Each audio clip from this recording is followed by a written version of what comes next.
جاءهم فهم في أمر مريج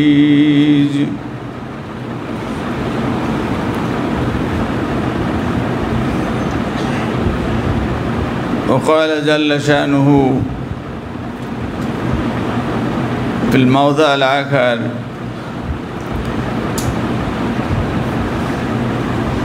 يثبت الله الذين آمنوا بالقول الثابت في الدنيا والآخرة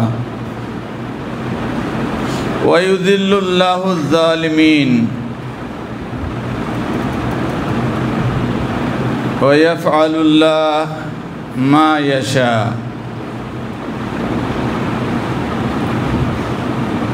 الحمد لله والصلاة والسلام على رسول الله আল্লাহ রাব্বুল আলামিনের অগণিত সেফতোসানা অগণিত প্রশংসা শুকরিয়া কৃতজ্ঞতা যে মহান রব্বুল আলামিন আমাদেরকে এই ঝঞ্ঝা বিক্ষুব্ধ প্রতিঘাতময় সময়ের মাঝেও ইমানের ছিটেফোঁটা নিয়ে এ দুনিয়ায় সময় কাটানোর তৌফিক দান করেছেন তার নিমিত্তে বলেন আলহামদুলিল্লাহ। যেই ফিতনার কথা পরীক্ষা ও বিপদের কথা রাসূলুল্লাহ সাল্লাল্লাহু আলাইহি সাল্লাম বলে গেছেন ভবিষ্যৎবাণী দিয়ে, আমরা মনে হয় সেই বিপদে পতিত হয়ে গেছি, আক্রান্ত হয়ে গেছি। যে দাজ্জালের কথা আমরা সবাই শুনে থাকি, সে দাজ্জালের যে পরীক্ষা, সে এমন কঠিন পরীক্ষা হবে যে ঈমান নিয়ে বেঁচে থাকা ইস্তেহাল, এত অসম্ভবের কথা বলা হয়েছে যে জ্বলন্ত অগ্নিকুণ্ড হাতের কবজিতে রাখা যেমন অসম্ভব, কখনো বলা হয়েছে যে সুই দিয়া কাপড় সেলাই করি, ওই সুইয়ের ছিদ্রটুক যেখানে একটা সুতা ঢুকানো আমাদের জন্য কষ্টকর হয়ে যায়, সেই জায়গায় কাউকে যদি একটা উট ঢুকাইতে বলা হয়, সে যেমন কঠিন, তার চেয়েও কঠিন হবে দাজ্জালের এই পরীক্ষা। যার জন্য রাসূলুল্লাহ সাল্লাল্লাহু আলাইহি সাল্লাম আমরা দেখেছি যে প্রত্যেক নামাজি সালাম ফেরানোর আগে আপনারা দোয়ায়ে মাসুরা পড়ে থাকেন। সেই দোয়ায়ে মাসুরায় অন্যান্য যেসব মাসুরা আছে দু একটা বাদ গেছে, কখনো পরিবর্তন হয়েছে, কিন্তু দাজ্জালের ফিতনা থেকে যে দোয়াটা আছে প্রত্যেক নামাজে সেটা রাসূলুল্লাহ সাল্লাল্লাহু আলাইহি ওয়াসাল্লাম পড়তেন, সাহাবেরা পড়তেন, আপনারাও পড়েন মাশাআল্লাহ। আল্লাহুম্মা ইন্নী আউযু বিকা মিন ফিতনাতি মাসিহিদ দাজ্জাল, আল্লাহুম্মা ইন্নী আউযু বিকা মিন আযাবিল জাহান্নাম, আউযু বিকা মিন আযাবিল কবর। এরপরেই যে রাসূলুল্লাহ সাল্লাল্লাহু আলাইহি ওয়াসাল্লাম বলছেন আল্লাহুম্মা ইন্নী আউযু বিকা মিন ফিতনাতি মাসিহিদ দাজ্জাল। দাজ্জাল এই শব্দটার মানে হলো ঢেকে দেওয়া, হেজাব, ভিতরে কি আছে সেটা প্রকাশ হতে না দেওয়া। তো দাজ্জালের নাম রাখা হয়েছে যে সে বাতিল দিয়ে সত্যকে ঢেকে ফেলবে। বাতিল, অন্যায়, অবিচার এগুলো এমন ন্যাশনালাইজ হয়ে যাবে, এমন সোশ্যাল অ্যাক্টিভিটিসে প্রতিষ্ঠা লাভ করবে যে সেই জায়গায় সেই কাদামাটি ছুঁয়ে নিচের পলির নিচে পড়ে থাকা ঘাস কখনো হয়তো উপরে উঠে দুটা পাতা মেলে, কিন্তু এই ফিতনায় সত্য সেখানেই পড়ে থাকবে, মাথা উঁচু করে দাঁড়াতে পারবে না। সেই রকম ফিতনা আসবে, দাজ্জালের ফিতনা। আল্লাহ রাব্বুল আলামিন পরীক্ষার জন্যই সেটা দিবেন। এই উম্মতের একটা মানুষকে এত ক্ষমতা দেওয়া হবে, আল্লাহ রাব্বুল আলামিন যেই ক্ষমতাগুলো প্রিজার্ভ করেন সেই রকম ক্ষমতা তাকে দিয়ে দেওয়া হবে আখিরে উম্মতের এই মানুষগুলোকে পরীক্ষা করার জন্য। সে চোখের সামনে একজনকে মেরে ফেলবে, তারপরে আবার চোখের সামনে তাকে জিন্দা করে দেখাবে। সাহাব আকাশের মেঘকে সে বলবে আমতির ফতুমতিরু, বৃষ্টি শুরু হয়ে যাবে। সে বলবে এই 12 নম্বরের এই রাস্তা দিয়ে বৃষ্টি যাও, এই জায়গায় দিয়ে যাবে, মিরপুরে 11তে আর বৃষ্টি হবে না। এই রকম জান্নাত জাহান্নাম দেখানোর মতন শক্তি তাকে দেয়া হবে। তাকে যে মানবে তাকে জান্নাতে দিয়ে দিচ্ছে, যে মানবে না তাকে জাহান্নামে দিয়ে দিচ্ছে। এই রকমভাবে বড় বড় শক্তি দিয়ে তাকে পাঠানো হবে। সেই জায়গায় আমার আর আপনার মতন যে দুর্বল ইমানদাররা আছে তাকে বাদ দিয়ে এর পিছনে আরেকটা কেউ আছে, সেই জায়গায় দৃষ্টি দেবার মতন আমাদের দৃষ্টিশক্তি হয়তো আমরা পাবো না। এজন্য সেই ফিতনা থেকে বেঁচে থাকার জন্য আল্লাহ রাব্বুল আলামিনের কাছে রাসূলুল্লাহ সাল্লাল্লাহু আলাইহি ওয়াসাল্লাম সবসময় পানাহ চাইতেন যে আল্লাহ এরকম ফিতনায় যদি পতিত হয়ে যায় তো সেখানে বাঁচে থাকবার মতন, ঈমান রাখবার মতন আমাদের কারো সাধ্য নেই। তুমি যদি আমাদেরকে সেখানে নিজ গুণে নিজ ক্ষমতায় হেফাজত না করো। বলেন সুবহানাল্লাহ। আখিরি নবী হযরত মুহাম্মদ মুস্তাফা আহমদ মুস্তাফা সাল্লাল্লাহু আলাইহি সাল্লামের উপর শত কোটি দরুদ ও সালাম বর্ষিত হোক। বলেন আল্লাহুম্মা আমিন। আপনাদেরকে আজকের জুমার সংক্ষিপ্ত সময়ে পবিত্র কোরআনের একটা আয়াত আপনাদের শোনাইছি। সূরা ইব্রাহিমের 27 নম্বর আয়াত। সেখানে যারা ঈমানদার তাদের দুইটা ডাইমেনশনে আল্লাহ রাব্বুল আলামিন হেফাজত করবেন এরকম একটা তথ্য সরবরাহ করেছেন, দুনিয়া এবং আখিরাত, দুনিয়া এবং কিয়ামত। এই দুই জায়গায় আল্লাহ রাব্বুল আলামিন মুমিনদেরকে সাপোর্ট করবেন, তাদেরকে ঈমান নিয়ে বেঁচে থাকবার তৌফিক এনায়েত করবেন। আর যারা তার কাছে সে মাকবুল ঈমানদার না, ঈমানের পরীক্ষায় নিজেকে উত্তরণের জন্য সচেষ্ট হবে না, তার ব্যাপারে আল্লাহ রাব্বুল আলামিন বলছেন ইউযিল্লুল্লাহু যালিমিন, আল্লাহ তাদেরকে পথভ্রষ্ট করে দিবেন। সোজা রাস্তা চোখের সামনে দেখতে পাবে কিন্তু সেদিকে হাঁটবে না, অন্যদিকে চলে যাবে। ইয়াফআলুল্লাহু মা ইয়াশা, আল্লাহ রাব্বুল আলামিন যা ইচ্ছে তাই করতে পারেন, সে ক্ষমতা তার কাছে প্রিজার্ভ আছে। এই জায়গায় কারো কোনো জবাব দিয়ে আল্লাহ রাব্বুল আলামিনকে করতে হয় না, তিনি যা ইচ্ছা তাই করতে পারেন। আপনি দেখতেছেন একটা মানুষ সে এমনভাবে ঈমান নিয়ে পরীক্ষা দিয়ে যাচ্ছে, সেই কঠিন পরীক্ষার পরেও তার কোনো কারণে আল্লাহ রাব্বুল আলামিন অসন্তুষ্ট হয়েছেন।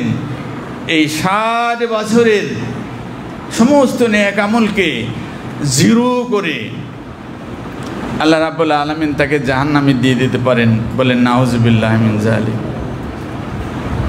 আবার একটা মানুষকে আপনি দেখছেন 60 বছর তার জীবনের পুরো সময়টা জীবনকে নষ্ট করা, সমাজকে নষ্ট করা, দুনিয়াকে নষ্ট করা, ঈমান আমলকে বিনষ্ট করার শত চেষ্টা সে করে যাচ্ছে, তাকে বাধা দেবার মতন কোনো শক্তি সামনে দাঁড়াতে পারছে না। কি ফেরাউন গেছে, কি নমরুদ গেছে, কি আবু জাহেল গেছে, তার চেয়েও মনে হয় সে আরও কঠিন পর্যায়ে চলে গেছে।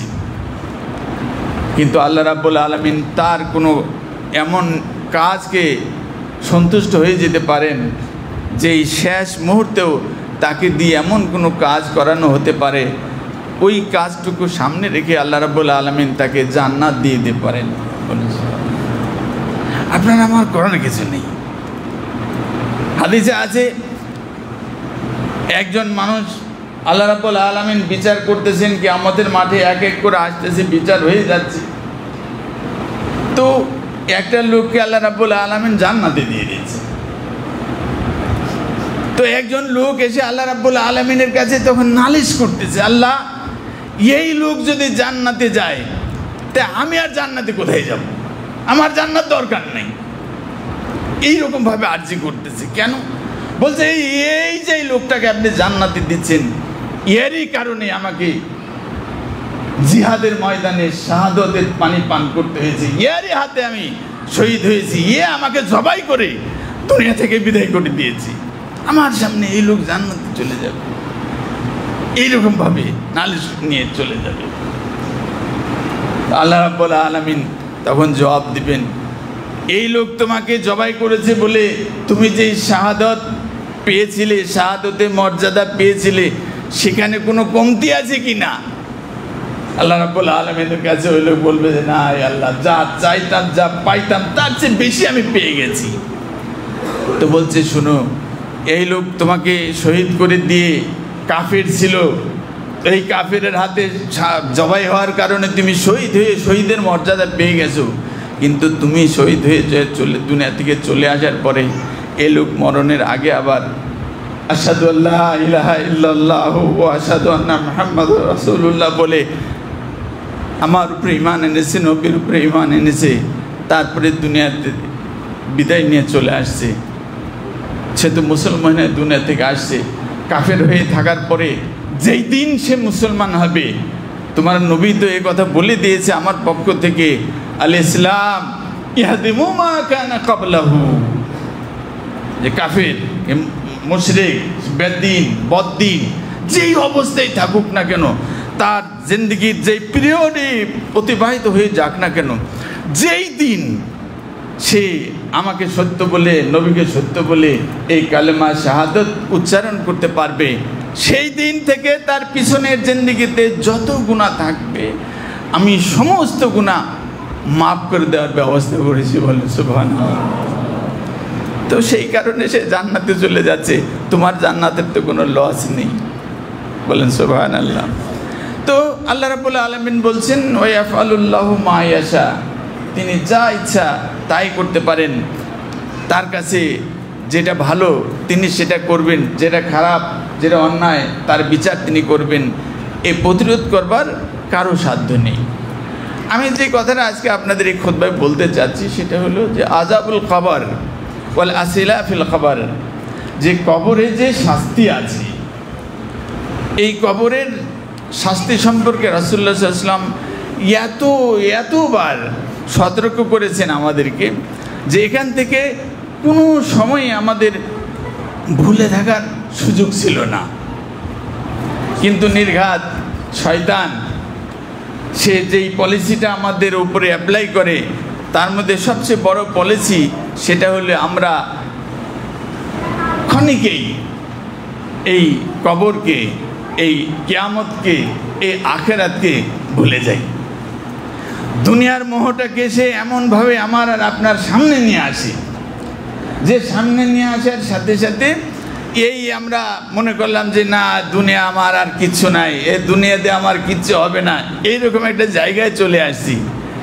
কিছুক্ষণ পরে আবার দুনিয়ার এমন একটা মোহ আমাদেরকে গ্রাস করেছে যে তার সাথে সাথে সে আখেরাতের চিন্তা, কবরের চিন্তা বাদ চলে গেছে। আমরা নর্মালি যেটা জানি সেটা হলো যে কবরের 3টা প্রশ্ন হবে, সেই 3টা প্রশ্নের জবাব ঠিকভাবে যে দিবে ফানাজা, সে নাজাত পেয়ে যাবে। কিয়ামতের দিন কঠিন প্রশ্নগুলো তার সওয়াল জবাব যেদিন হবে সেই দিনের এখানে ট্রায়াল, প্রাথমিক ট্রায়াল এখানে হয়ে যাবে। এই কবরের এই প্রশ্নগুলোর জবাব যে দিতে পারবে ইনশাআল্লাহ, কিয়ামতের সেই কঠিন প্রশ্নগুলোর জবাব আল্লাহ রাব্বুল আলামিনের সামনে দাঁড়িয়ে যখন সওয়াল জবাব হবে, হিসাব হবে, তখনও সে দিতে পারবে। বলেন সুবহানাল্লাহ। আর এই জায়গায় প্রাথমিক ট্রায়ালে যে ফেল করবে সে ওই জায়গায় আরও কঠিন অবস্থা, আল্লাহ রাব্বুল আলামিনের সামনে দাঁড়িয়ে তার সওয়াল জবাব হবে, তাকে জিজ্ঞাসা করা হবে, সে উত্তর দিবে। উত্তরটা যদি ঠিক না হয় তাকে বলবে তোমার প্রশ্নের উত্তর ঠিক হয়নি। সে বারবার কসম খায় বলবে আল্লাহ আকসামু বিকা, আপনার কসম খায় বলতেছি আমি এটা করি নাই অথবা আমি এই কাজ করেছি। আল্লাহ রাব্বুল আলামিন তার সেই কসম মিথ্যা প্রমাণ করার জন্য তার এই মুখ বন্ধ করে দিবেন। আপনারা জানেন সেই দিন হাত তাকে খুলে দেওয়া হবে, পা খুলে দেওয়া হবে। হাত বলবে, পা সাক্ষী দিবে, আমি এইভাবে হেঁটে হেঁটে একবারে সিসি ক্যামেরা ধরে প্রমাণ করে দিবে যে মুখ দিয়ে বলছে আমি করি নাই। এ পা বলবে এই দেখেন সিসি ক্যামেরা দেখা যাচ্ছে সে ওখানে যে ডাকাতি করেছে বা একজনকে হত্যা করেছে বা অন্যায় করেছে। হাত সাক্ষী দিবে, অস্বীকার করার উপায় নেই। সে কঠিন জায়গা কবরে না। সুতরাং এই ট্রায়ালে ফেল করলে ওই জায়গায় যে জিতবার বা কামিয়াব হবার কোনো সুযোগ নেই। তো 3টা প্রশ্ন আমরা নর্মালি জানি যে ইয়াতিম আলাকানে কবরে 2জন ফেরেশতা আসবেন, ফয়াজলিসানি, তারপরে তো কবরে এসে তাকে বসাবে, বসিয়ে তারপরে তাকে জিজ্ঞাসাবাদ শুরু হবে। তো 3টা প্রশ্ন শুধু করা হবে, মান রাব্বুকা, মা দীনুকা, আমার নাবিয়ুকা। এই 3 প্রশ্ন করা হবে যে তুমি কাকে প্রভু মেনে, আল্লাহ মেনে, তোমার সৃষ্টিকর্তা মেনে দুনিয়াতে এই সময়টা তুমি কাটিয়েছিলে। এরপরে তুমি যে জীবন অতিবাহিত করেছো এই জীবনটা কার নিয়মে অতিবাহিত করেছিলে। আমার নাবিউকা, এই জীবনে অতিবাহিত করতে যে তোমার এই জিন্দগির এই স্পন্দন, এই স্মৃতিময় এই সময়টাকে তুমি যে অতিবাহিত করেছো কার নির্দেশে, কাকে তুমি আইডল মনে করেছিলে, কাকে তুমি নমুনা মনে করেছিলে, কাকে তুমি সামনে মডেল হিসাবে আদর্শ হিসাবে রেখেছিলে। উনি যা করবেন আমি তাই করব, উনি যেভাবে বসেছেন আমি সেভাবে বসবো, উনি যেভাবে দাঁড়িয়েছেন আমি সেভাবে দাঁড়াবো, উনি যেভাবে হেঁটেছেন আমি সেভাবে হাঁটবো, উনি যেভাবে খেয়েছেন আমি সেভাবে খাবো। এই রকম মডেল কাউকে তুমি বানিয়েছিলে কেনা? এই 3 প্রশ্ন। কিন্তু হাদিস আমাদেরকে বলছে, বিশেষ করে আবু দাউদ ইনি এই রাওয়ায়াতগুলো এনেছেন এবং সহিহ রাওয়ায়াত। তো সেই জায়গায় বলছেন যে প্রশ্ন হবে 4টা প্রশ্ন করা হবে। এই 3 প্রশ্নের মধ্যে যারা ইমানদার, বারা বিন আযিব রাদিয়াল্লাহু তাআলা আনহু তিনি বলছেন যে রাসূলুল্লাহ সাল্লাল্লাহু আলাইহি সাল্লাম আমাদের একজনের কবরে জানাজা হবে এবং তার দাফন হবে। উনি বেরোলেন, আমরা তার সাথে বেরোলাম, গুরুস্থানে গেলাম, যে দেখলাম যে তখনও কবর খোদা শেষ হয়নি। তা রাসূলুল্লাহ সাল্লাল্লাহু আলাইহি ওয়াসাল্লাম বসে পড়লেন, আমরাও বসে পড়লাম। বসে বসে ছোট্ট একটা লাঠি দিয়ে উনি মাটিতে এরম খুচরাচ্ছিলেন, টোকা দিচ্ছিলেন। এরপরে বসে থাকলেন। ফাইন্নাহু মাগমুম আলাইহি। তো রাসূলুল্লাহ সাল্লাল্লাহু আলাইহি ওয়াসাল্লামকে হঠাৎ করে আমরা দেখতেছি যে ওই করতে করতে আর খুচা দিচ্ছেন না ওই লাঠিতে, কিন্তু তার উপরে বিরাট একটা চিন্তা ঢেকে ফেলেছে। তার চেহারা দেখে মনে হচ্ছে বিরাট একটা দুশ্চিন্তা অথবা বিরাট একটা দুঃসংবাদ তাকে ঢেকে ফেলেছে। তার চেহারার ভিতরে ভেসে উঠেছে তার যেই হাস্যোজ্জ্বল চেহারা দেখে আমাদেরকে খুব ভালো লাগতো। এই মুহূর্তটা কঠিন একটা পর্যায়ে অতিবাহিত হচ্ছে বলে মনে হয়। তা আমরা রাসূলুল্লাহ সাল্লাল্লাহু আলাইহি ওয়াসাল্লামের কাছে কেউ বলতে চাইলাম, অথবা কেউ ইশারা দিলাম, অথবা কেউ বুঝতে চাইলাম, এরকম একটা পর্যায়ে রাসূলুল্লাহ সাল্লাল্লাহু আলাইহি ওয়াসাল্লাম অনুভব করলেন যে আমাদের ভিতরেও একটা তারাস তৈরি হয়ে গেছে, আমাদের ভিতরে বিচলন, আমরা সবাই বিচলিত হয়ে গেছি, এরকম একটা বিষয় রাসূলুল্লাহ সাল্লাল্লাহু আলাইহি ওয়াসাল্লাম বুঝতে পারলেন। এরপরে রাসূলুল্লাহ সাল্লাল্লাহু আলাইহি ওয়াসাল্লাম বললেন, তোমরা যা অনুভব করেছো ঠিকই আছে।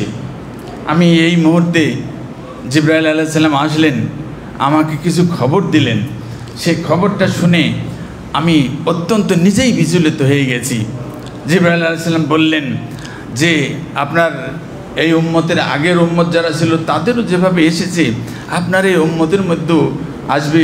যখন মানুষকে কবর দিয়ে দেওয়া হবে তো ফেরেশতারা আসবে, তারপরে এই প্রশ্ন তাকে করা হবে। এই প্রশ্নে যখন জিজ্ঞাসা করা হবে মান রাব্বুকা ফাইজা খান আল মুমিন, ওই লোকটা যদি ইমানদার হয়ে থাকে, দুনিয়াতে ইমান নিয়ে দুনিয়াতে সময় কাটিয়ে থাকে, সে ওই ফেরেশতাদেরকে বলবে রাব্বি আল্লাহ, আল্লাহ রাব্বুল আলামিন আমার রব। আমার নাবিউকা, এই প্রশ্ন যখন করা হবে তখন বলবে হুয়া মুহাম্মদ রাসূলুল্লাহ সাল্লাল্লাহু আলাইহি ওয়াসাল্লাম। আমার দিনুকা, যখন এই প্রশ্ন করা হবে তখন বলবে দিন আল ইসলাম, আমি ইসলাম দিন মেনে, জীবন মেনে সেইভাবে দুনিয়াতে চলবার জন্য আমি চেষ্টা করেছি।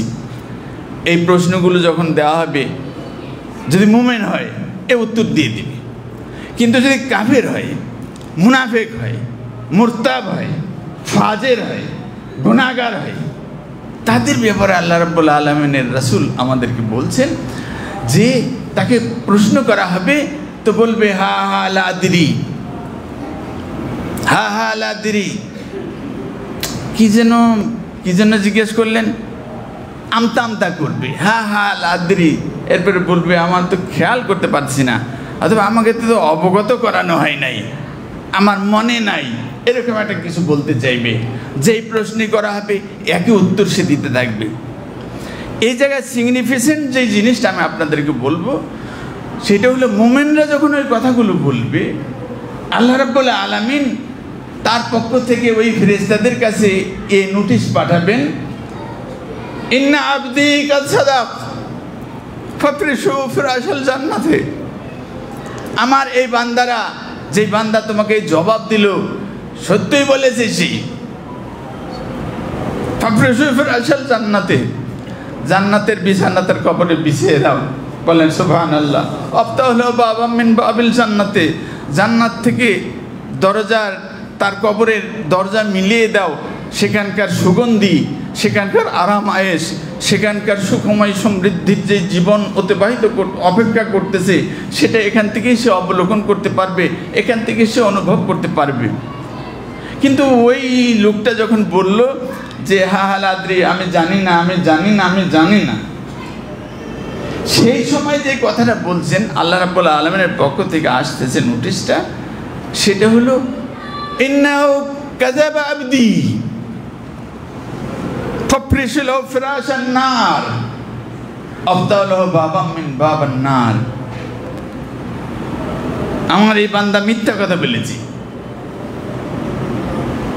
জাহান্নামের বিছানা তার কবরে বিছিয়ে দাও, জাহান্নামের দরজার সাথে তার কবরের দরজা মিলিয়ে দাও, জাহান্নামের সেই কঠিন অগ্নিদগ্ধ তাপ যেন তার কবরে এখনই সে অনুভব করতে পারে, সেই ব্যবস্থা করে দাও।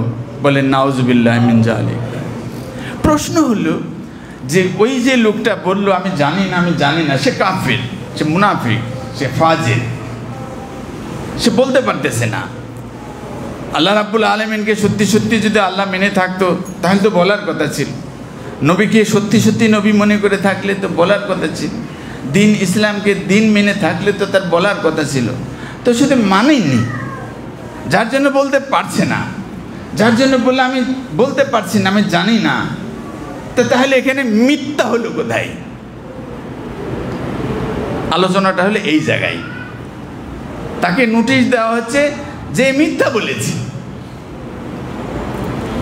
সে তো সত্যই বলছে যে আমার প্রভুকে, এ কথা আমি এখন বলতে পারছি না, আমি কাউকে প্রভু হিসাবে মানি কখনো। দিন কোন দিন মানতাম, আমি কোন দিন মানিনি, আমি কোন নবীকে মানতাম, কোন নবীকে মানিনি আমি।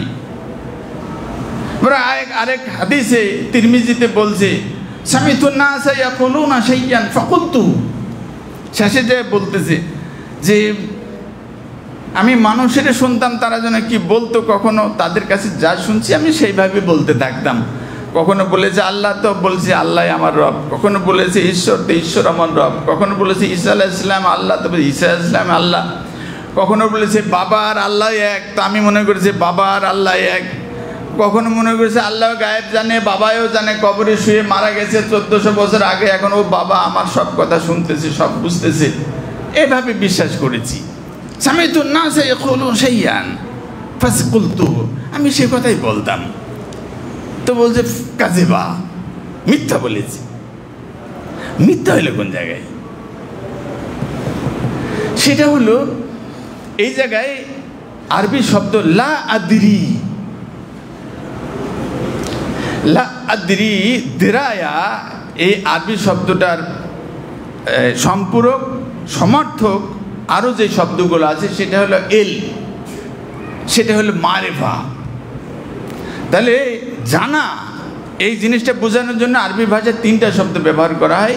আলিমা, এলম, এল মানে জ্ঞান, মারিফা, মারিফা মানে চেনা, দেরায়া এর মানে বুঝা।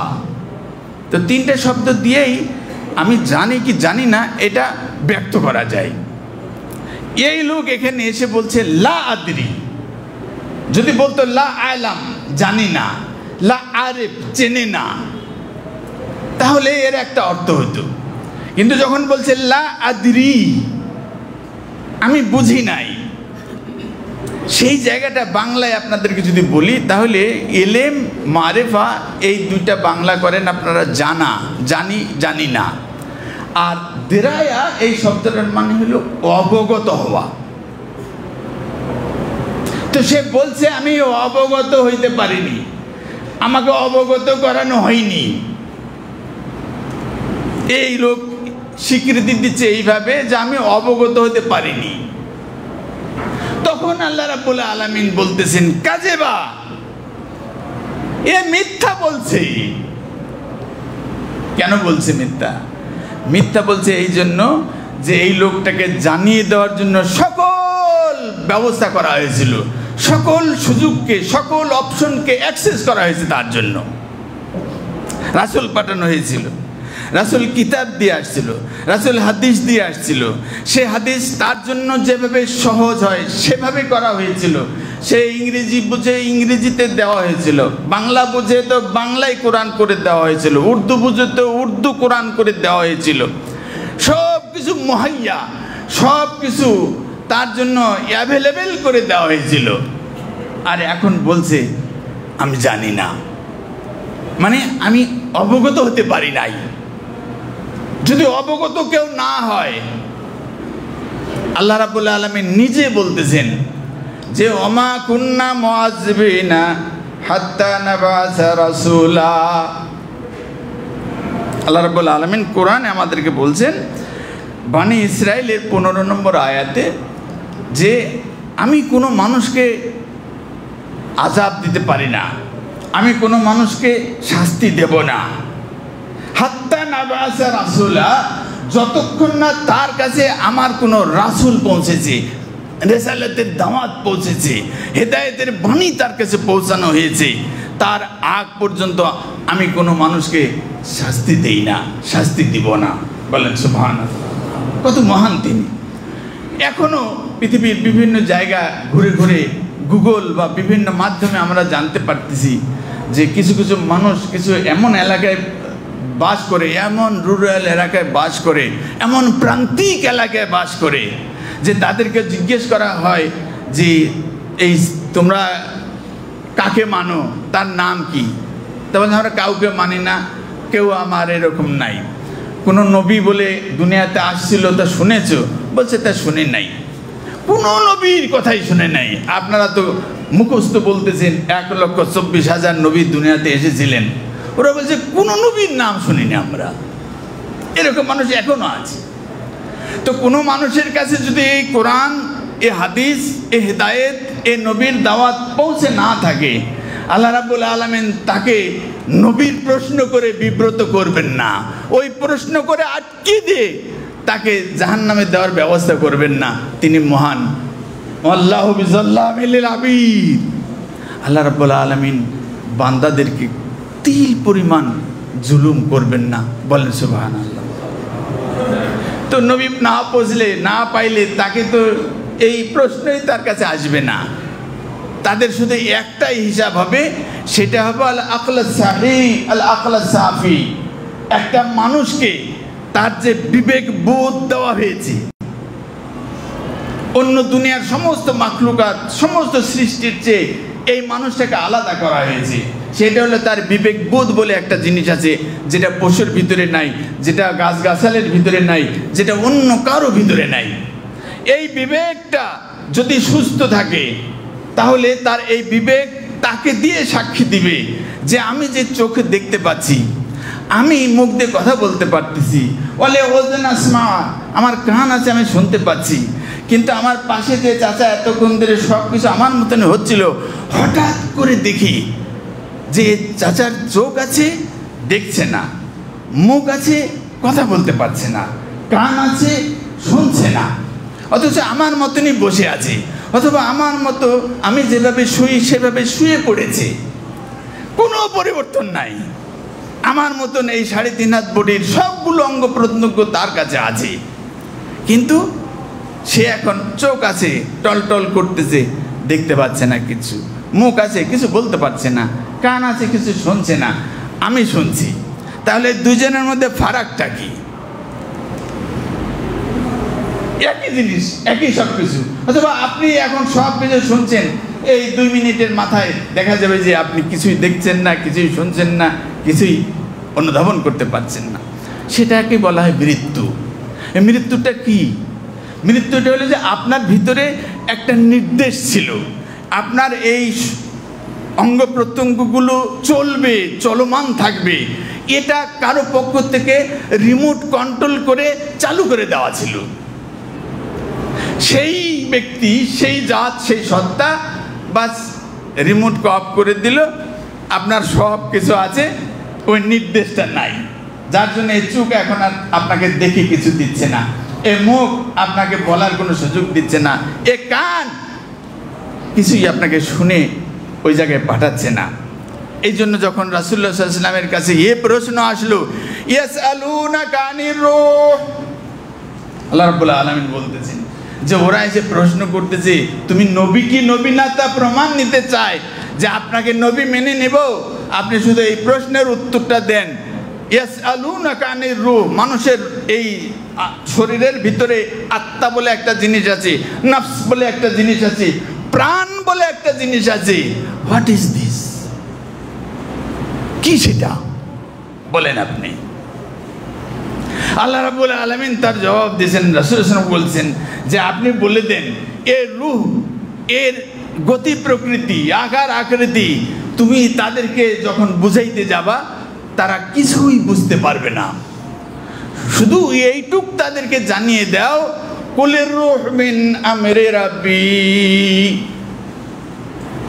তাদেরকে বলে দাও যে এই রূহ বলে যে জিনিসটা প্রশ্ন করছো, জানতে চাইতেছো, অনুধাবন করতে পারতেছো, তোমার ভিতরে তুমি এখন সচল আছো, একটা প্রাণের বিনিময়ে প্রাণ শক্তি তোমার ভিতরে আছে, সেটা কি? আমরু রাব্বি, আমার রব আল্লাহ রাব্বুল আলামিন তার নির্দেশটা কার্যকর রূহ আছে, তার নির্দেশটা কার্যকর না, রূহ নাই। বলেন সুবহানাল্লাহ। তো সেই জায়গায় এই লোক যখন এই কথা বললো, তো বলছে কি, কাজে বাপ দিয়ে আমার বান্দা মিথ্যা কথা বলেছে।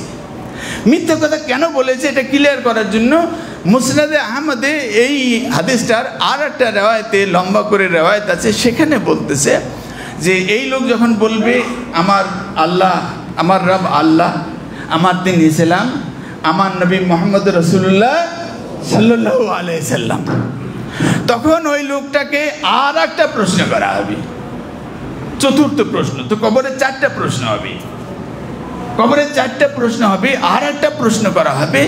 সেই প্রশ্নটা হলো এই লোকটাকে জিজ্ঞাসা করা হবে, ওমাই উদরিকা, অথবা অন্য ভাষায় বলা হচ্ছে বিমা দারাইতা, তুমি কিভাবে বুঝলা যে তোমার প্রভু আল্লাহ, তোমার দিন ইসলাম, তোমার নবী মোহাম্মদ রাসূলুল্লাহ সাল্লাল্লাহু আলাইহি সাল্লাম? কিভাবে জানলা, কিভাবে বুঝলা? এমনও তো হতে পারে তুমি দেখোইনি তাকে, 1500 বছর আগে দুনিয়া থেকে অতিক্রান্ত হয়ে গেছে, 1500 বছর আগে শুধু বাণী রেখে গেছে, সেটা তোমার কাছে এখনো গ্রন্থিত আকারে আসছে, কারো কাছে গ্রন্থিত আকারেও যায়নি, লিখিত মৌখিকভাবে পৌঁছেছে। বিমা দাঁড়াইতা, তখন এই লোক বলবে মুহাম্মদ রাসূলুল্লাহ আতানা বিল হিদায়াতি ওয়াল বাইয়িনাত ফাআজাবনা ওয়া আমান্না ওয়াত্তাবা'না। ওই হাদিসে বলছে যে রাসূলুল্লাহ সাল্লাল্লাহু আলাইহি সাল্লাম আমাদের কাছে জানা বিল বাইয়িনাত ওয়াল হুদা, হেদায়েত নিয়ে আসছিলেন, বাইয়িনাত নিয়ে আসছিলেন, দলিল দালাইল অকাট্য প্রমাণ নিয়ে আমাদের সামনে উপস্থিত হয়েছিলেন, আমাদেরকে দিয়ে গেছেন। সেই সব যখন আমার সামনে পেশ করলো কেউ, আযাব না, আমি তার ডাকে সাড়া দিলাম, আমান্না, এরপরে আমি তার উপরে ঈমান আনলাম, ওয়াত্তাবা'না, এবং আমি সেগুলো মেনে চলার জন্য চেষ্টা করেছি। বলেন সুবহানাল্লাহ। এই চতুর্থ প্রশ্নের জবাব হয়ে গেলে তখন আল্লাহ রাব্বুল আলামিনের পক্ষ থেকে ও আসবে, সাদাকা আবদি, আমার এই বান্দা ঠিকই বলেছে। বলেন সুবহানাল্লাহ। কিন্তু যদি মুনাফিক হয়, কাফের হলে প্রশ্নতে শেষই হয়ে গেল সেখানে। কিন্তু যদি মুনাফিক হয়, কিন্তু যদি মুরতাদ হয়, কিন্তু যদি ফাজের হয়, কিন্তু যদি কপট হয়, এই রকম ব্যক্তি মুহাম্মদ রাসূলুল্লাহ সাল্লাল্লাহু আলাইহি সাল্লামের উম্মতের মধ্যে আছে। এরা রাসূলুল্লাহ সাল্লাল্লাহু আলাইহি সাল্লামের সাথে মদিনার মসজিদে নিয়মিত নামাজ পড়তেছে, 5 ওয়াক্ত নামাজ রাসূলুল্লাহ সাল্লাল্লাহু আলাইহি সাল্লামের ইমামতিতে তার পিছনে পড়তেছে।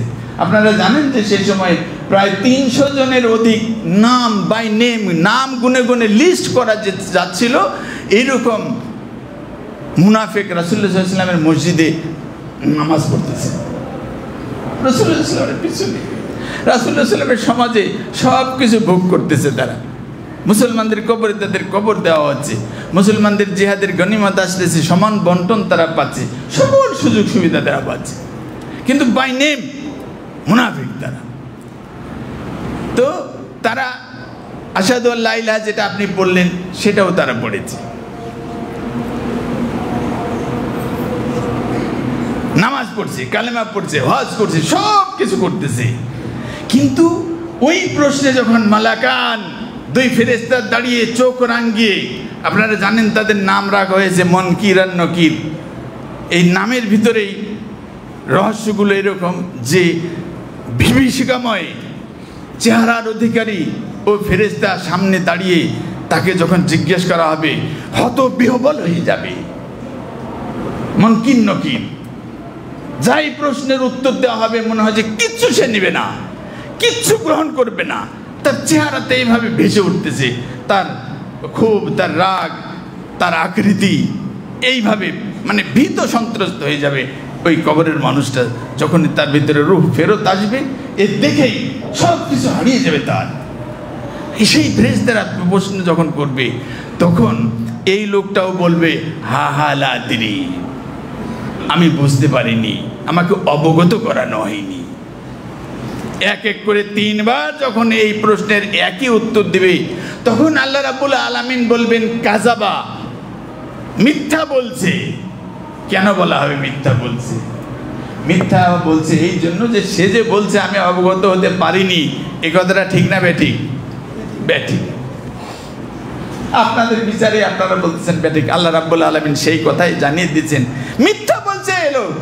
কারণ তার কাছে রাসূল এসেছে, তার কাছে কোরআন এসেছে, তার কাছে হাদিস এসেছে, তার কাছে যেইভাবে সে বুঝবে সেইভাবেই তাকে বুঝিয়ে দেওয়ার সকল সুযোগ সুবিধা তাকে দিয়ে দেওয়া হয়েছে, কিন্তু সে সেগুলো এবেল করে নাই।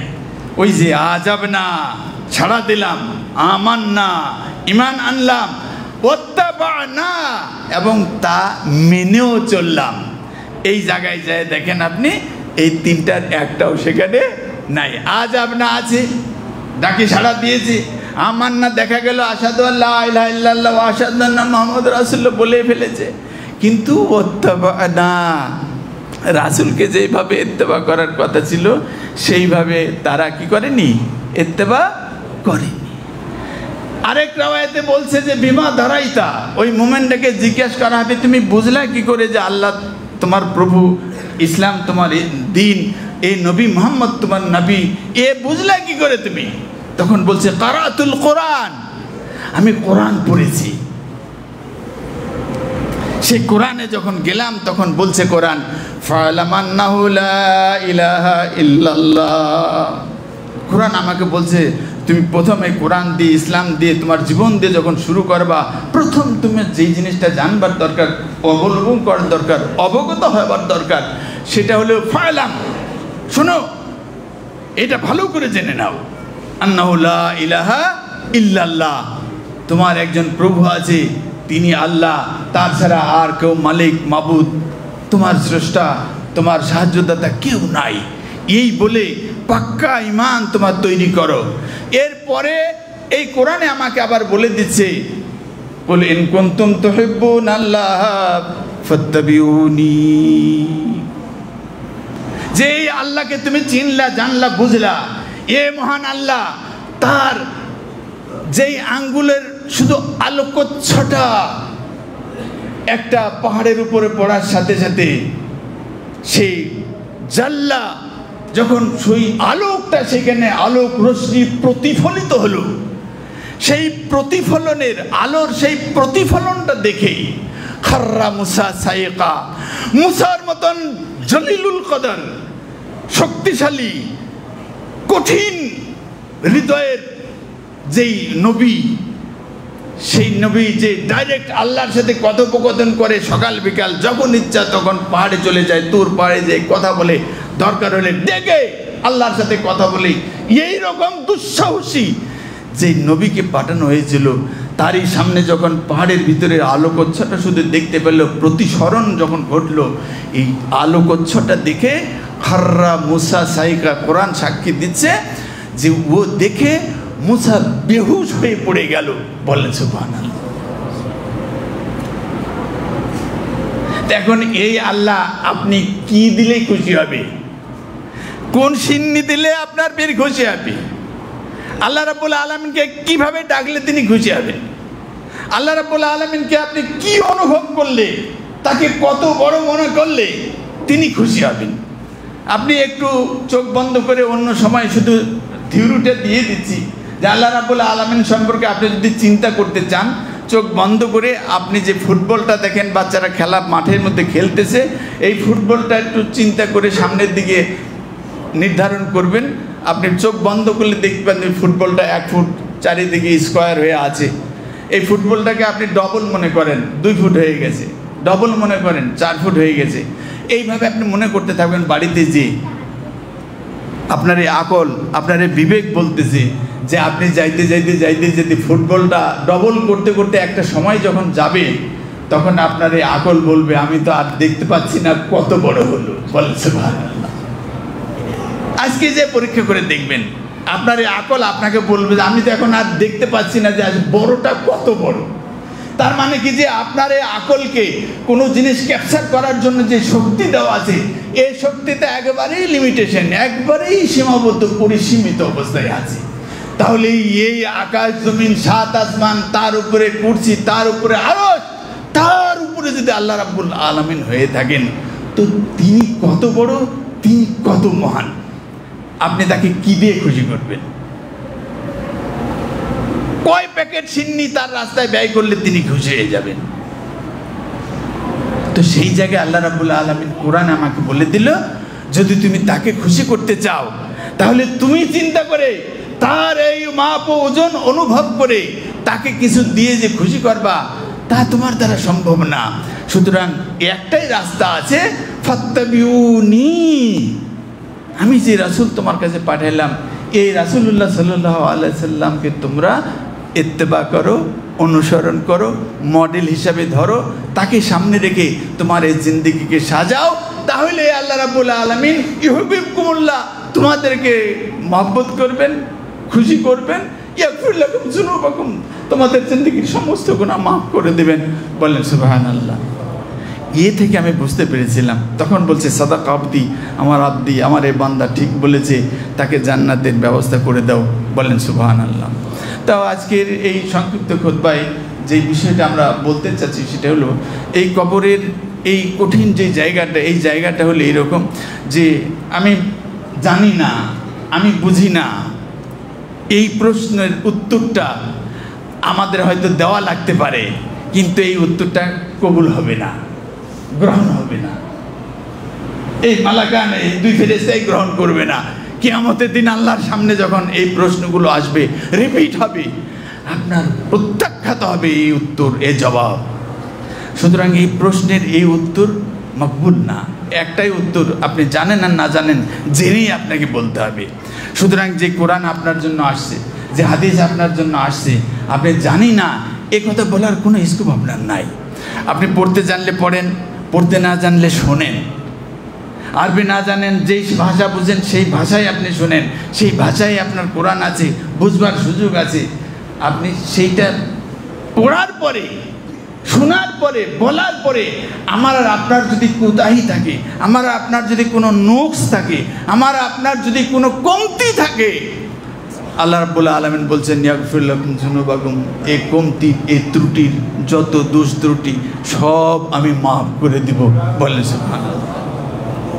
আল্লাহ রাব্বুল আলামিন আমাদেরকে এই কোরআন পড়বার, বুঝবার, আমল করবার তৌফিক দিন।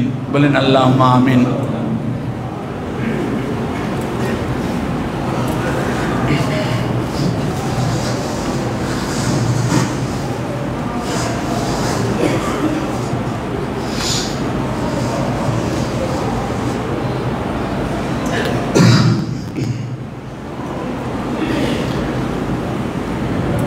আলহামদুলিল্লাহ, আমাদের এই দাওয়া সেন্টারের জুমার নিয়মিত যে আমরা আদায় করতে পারতেছি,